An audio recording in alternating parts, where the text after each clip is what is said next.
اپنے آپ کو پہچان لو گے اگر تم نے اپنے بزرگوں کو پہچان لیا، اور کامل توکل رکھو کہ تمہیں ملے گا تو ان کے در سے ملے گا، سمجھے؟ ہمیشہ صبر رکھو۔ سرکار غوث پاک فرماتے ہیں الاعتراض علی اقدار اللہ موت العلم و موت الایمان و موت الدین۔ سرکار غوث اعظم فرما رہے ہیں، سید الاقطاب فرما رہے ہیں کہ اللہ تبارک و تعالیٰ نے جو لکھ دیا جو تقدیر میں، اب تم اگر اس پہ اعتراض کرتے ہو، آج مسلمانوں میں بہت بڑی کمی ہے اس بات کی۔ حضرت کے بعد آتے ہیں، حضرت تعویذ دے دیجئے، روزی نہیں چل رہی، روٹی نہیں چل رہی، بچے نہیں ہو رہے، زمین نہیں۔ ارے میاں یہ باتوں کے لیے تھوڑی حضرت ہیں۔ حضرت کے پاس آؤ اور ان سے پوچھو کہ حضور آپ کو خواجہ صاحب سے سینہ بہ سینہ کیا ملا ہے، وہ ہم کو دیجیے۔ مجھے وجے چودھری نام کا ایک ہندو ملا، راستے میں آ رہا تھا، ٹرین میں مجھے ملا، مجھ سے کہنے لگا، اور اس کی میری دوستی صرف ایک وجہ سے ہوئی کہ وہ خواجہ صاحب کا شہدائی تھا۔ میں نے اس سے دوستی کی، مجھ سے کہنے لگا کہ مولانا صاحب برا مت مانے، ایک بات کہوں گا کہ آپ مسلمان خواجہ صاحب سے عقیدت صرف اس لیے رکھتے ہیں کہ آپ کو زمین چاہیے، جائیداد چاہیے، عورت چاہیے، صرف اس لیے آپ عقیدت رکھتے ہیں کہ آپ کو زمین، جائیداد، عورت چاہیے، پیسہ چاہیے، بس اس کے سوا آپ لوگوں کا عقیدت کا کوئی معاملہ نہیں۔ میں نے جتنے مسلمان بھائیوں کو دیکھا خواجہ صاحب کے یہاں کھڑے ہوئے کہہ رہے ہیں خواجہ میری شادی کروا دے، خواجہ مجھے مال دلوا دے، مجھے زمین دلوا دے، میرا مقدمہ ہو گیا ہے وہ جتوا دے۔ کہنے لگے آپ کو معلوم ہے جب بھی میں جاتا ہوں خواجہ کے چرنوں میں کیا کہتا ہوں کہ خواجہ سب چھوٹ جائے ان چرنوں سے مجھے مت چھوٹا۔ قربان جائیے یار، اس ہندو کی عقیدت کے قربان جائیے، قربان جائیے اور سیکھیے۔ اللہ تعالیٰ نے جو لکھ دیا ہے تقدیر میں وہ ہو کے رہے گا، ساری دنیا مل کر جو ہے اس کو مٹا نہیں سکتی، اور جو نہیں لکھا ہے وہ ساری دنیا مل کر جو ہے اس کو لکھ نہیں سکتی، سمجھ رہے؟ توکل ہمارے بزرگوں نے سکھایا ہے ہم کو۔ آپ کو معلوم ہے جب خواجہ صاحب کا وصال ہوا ہے، ان کے جسم اطہر سے سرکار کا جسد پاک 6 رجب کو آپ کے حجرے سے ملا، 6 رجب کو، اور آپ کے جسد پاک پر جو پیرہن تھا، جو جبہ تھا، جو کرتا تھا، وہ کرتا 36 سیر، کتنے؟ یعنی 40 کلو کا تھا۔ آپ کے جسم پر جو جبہ تھا وہ 40 کلو کا تھا۔ کیوں معلوم ہے؟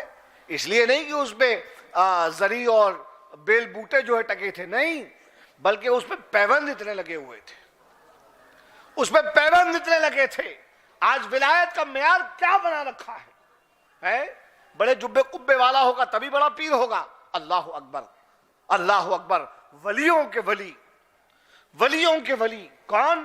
حضرت اویس قرنی، اللہ اکبر۔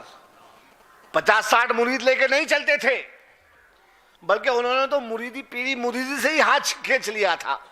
اگر اویس چاہتے، سوچو، مصاحبت رسول، مصاحبت رسول، صرف اس لیے مصاحبت اختیار کرنے سے آپ نے اپنا جو ہے وہ سر جھکا لیا۔ کیوں؟ کیونکہ ماں بیمار تھی۔ سوچو اویس قرنی کے بارے میں، سوچو اتنے بڑے بزرگ جن سے دعا کروانے کے لیے آقا کریم علیہ الصلوۃ والسلام نے حضرت مولا کائنات علیہ السلام اور حضرت عمر فاروق کو بھیجا تھا اپنی امت کے لیے دعا کروانے کے لیے۔ تو جس سے دعا کروانے کے لیے نبی آخر الزمان اپنے 2 چہیتے صحابہ کو بھیجے، تو سوچو اس بندے کا مقام کیا ہوگا، اس بندے کا مرتبہ کیا ہوگا، سوچو ذرا۔ اور اس کا معاملہ کیا معلوم ہے آپ کو اویس قرنی کا؟ اویس قرنی دن بھر جو فتوحات آپ کے پاس آتی، اللہ اکبر، اویس قرنی اسے غربا میں بانٹ دیا کرتے ہیں، غریبوں میں بانٹ دیا کرتے، اور جب شام ہو جاتی تو چپ چاپ اٹھ کر جس جگہ کوڑے کا ڈھیر ہوتا ہے، کوڑے کا ڈھیر، شہر والے جہاں کوڑا ڈالتے ہیں، اس گھورے پہ جاتے اور اس گھورے پہ جا کے کھوجتے کہ دیکھیں اس میں سے مخلوق میں سے کسی نے کچھ کھانے کی چیز استعمال کر کے پھینک دی ہو، کچھ بچی ہو تو اس میں سے کھا لیں۔ اللہ اکبر۔ ایک دن اویس قرنی اسی کوڑے کے ڈھیر میں کھانے کی اشیاء تلاش رہے تھے ایک کتا اچانک اس میں سے نکلا بھونکتا ہوا، اور ویسے کرنی نے کہا لا تؤذینی ولا اؤذیک، تو مجھے تکلیف مت پہنچا، میں بھی تجھے تکلیف نہیں پہنچاؤں گا، مت پہنچا، اور تو اپنا رزق تلاش کر، مجھے اپنا رزق تلاش کرنے دے۔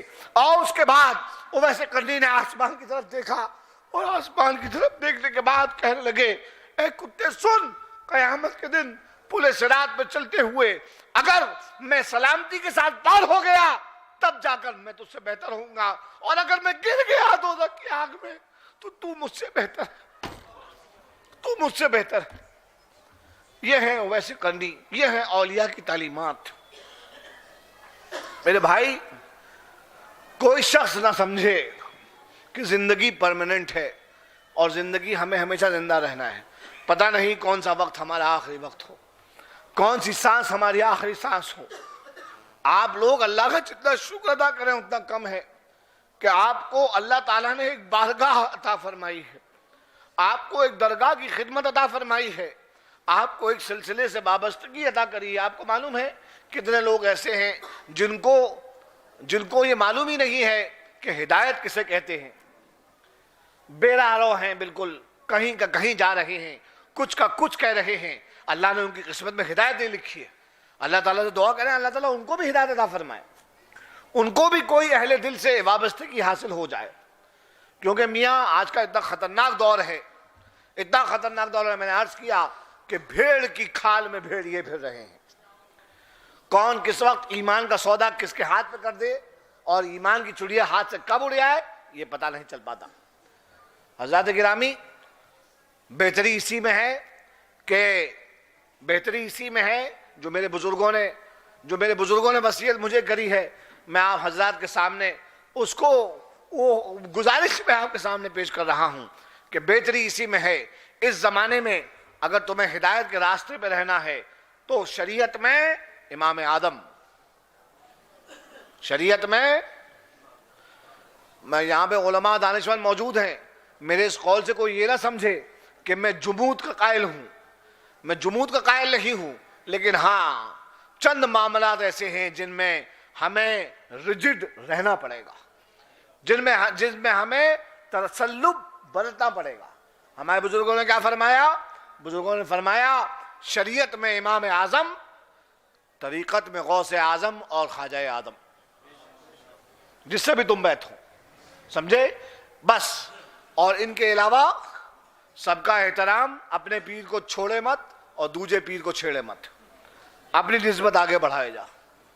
یہ ہمارے بزرگوں نے ہم کو تعلیمات عطا کی ہیں۔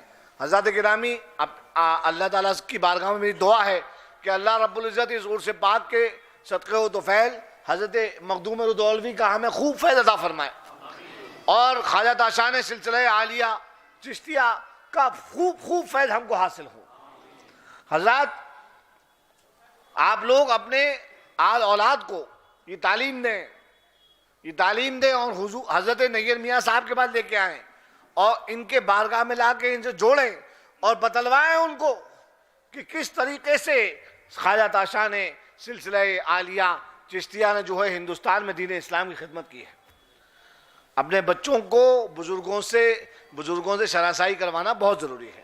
بس ان چند کلمات پر میں اپنی اس ایسی رسمی گفتگو کو جو ہے وہ یہیں پہ ختم کروں گا۔ انشاءاللہ پھر کبھی موقع ملا تو اللہ نے چاہا تو مقالہ لے کے، آج اس میں موقع نہیں مل پایا مجھے، مقالہ لے کے انشاءاللہ حاضر ہوں گا۔